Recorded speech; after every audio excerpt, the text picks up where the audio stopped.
Assalamualaikum dan selamat sejahtera. Kami dari Kumpulan 2 akan membentangkan tentang topik 5 iaitu aplikasi modifikasi tingkah laku dalam pengurusan latihan. Di akhir pembentangan ini, pelajar akan dapat mengenal pasti prinsip modifikasi tingkah laku yang boleh digunakan dalam pengurusan latihan dan menerangkan bagaimana sesuatu pengurusan latihan boleh dilakukan menggunakan 4 langkah prosedur kemahiran tingkah laku. Prosedur latihan kemahiran tingkah laku. Prosedur latihan kemahiran tingkah laku merupakan salah satu prinsip dalam modifikasi tingkah laku yang boleh digunakan dalam pengurusan latihan. Ia mengandungi 4 langkah. Langkah yang pertama adalah arahan, yang kedua pemodelan, yang ketiga ulangan dan yang keempat maklum balas. Prosedur latihan kemahiran tingkah laku yang pertama ialah arahan. Arahan merupakan satu cara untuk memberitahu langkah-langkah bertingkah laku yang sepatutnya.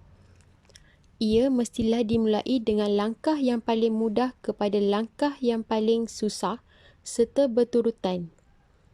Arahan diberi dengan menghuraikan tingkah laku yang betul kepada pemerhati. Ia perlu bersifat spesifik dan tepat. Bagi rantaian tingkah laku, arahan perlu menjelaskan setiap komponen mengikut urutan yang bersesuaian. Ia juga mestilah melibatkan arahan yang jelas dan biasanya disenaraikan secara bertulis, ditunjukkan dalam demonstrasi atau diberitahu secara lisan. Terdapat beberapa faktor yang mempengaruhi keberkesanan arahan. Yang pertama, arahan perlu dinyatakan mengikut tahap pemahaman pemerhati. Tingkah laku yang kompleks menyebabkan pemerhati tidak faham, manakala jika arahan terlalu mudah, membuatkan pemerhati akan merasa tidak endah tentang arahan itu. Kedua, arahan diberikan oleh individu yang mempunyai kredibiliti, sebagai contoh, ibu bapa, guru atau kaunselor. Pemerhati patut diberi peluang untuk mengulang langkah sebaik saja menerima arahan. Arahan perlu dipadankan dengan pemodelan. Ia meningkatkan potensi pemerhati untuk mempelajari tingkah laku. Arahan diberi apabila pemerhati memberikan perhatian. Dan terakhir, pemerhati perlu mengulang arahan agar memastikan pemodel tahu bahawa pemerhati mendengar arahan dengan betul. Sebagai contoh ialah arahan dalam langkah-langkah pertolongan cemas, arahan dalam langkah-langkah membuat resepi seperti menghias kek, dan arahan dalam langkah-langkah memotivasikan diri. Prosedur latihan kemahiran tingkah laku yang kedua ialah pemodelan. Pemodelan merupakan satu cara untuk menunjukkan tingkah laku yang sepatutnya. Ia adalah berdasarkan teori pembelajaran behaviorism. Dalam pemodelan, tingkah laku yang betul dimodelkan atau ditunjukkan dan diperhatikan oleh individu sasaran untuk meniru tingkah laku yang dimodelkan. Keberkesanan pemodelan bergantung kepada tingkah laku yang dimodelkan yang berada dalam ruang lingkup tingkah laku yang boleh dibuat oleh pemerhati. Pemerhati juga boleh memberikan perhatian kepada model dan boleh membuat tingkah laku yang dimodelkan. Tingkah laku yang dimodel boleh berbentuk secara lintah langsung atau simbolik. Contoh pemodelan yang lain ialah dalam latihan kebakaran, dalam latihan motivasi, latihan memasak, latihan memandu, latihan komputer dan latihan kecemasan.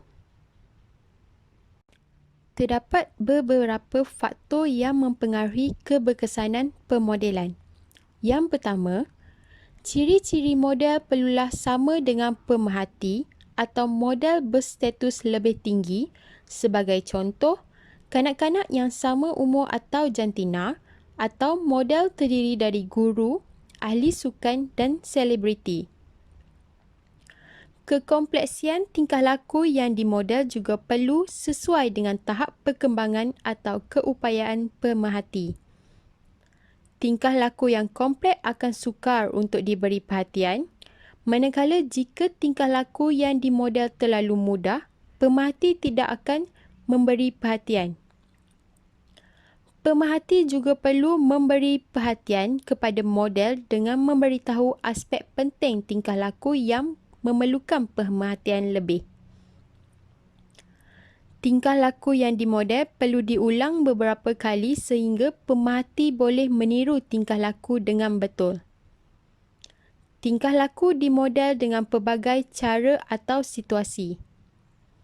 Pemerhati juga perlu diberi peluang untuk mengulang langkah sebaik sahaja selepas diperhati. Ulangan. Rehearsal.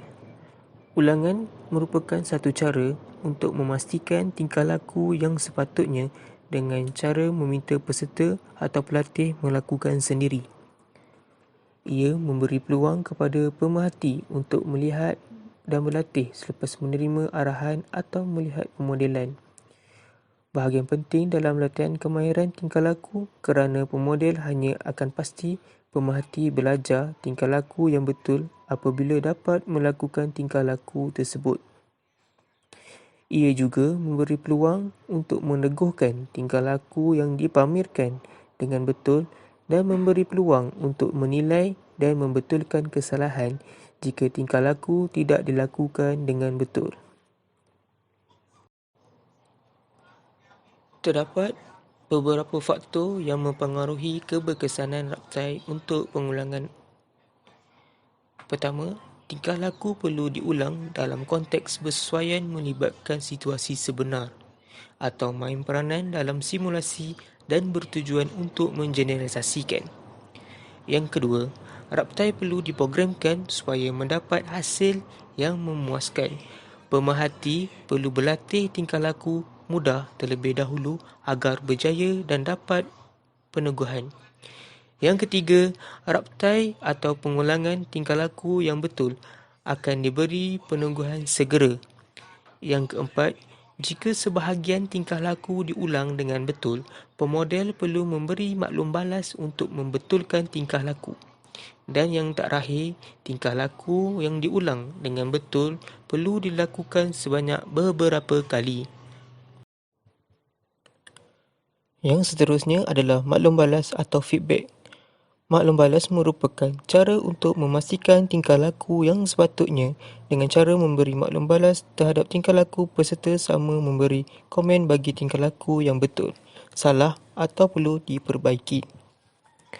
Dalam modifikasi tingkah laku, maklum balas melibatkan pujian atau lain-lain peneguhan bagi tingkah laku yang betul dengan memberitahu kesilapan atau arahan tambahan bagi tingkah laku yang tidak betul.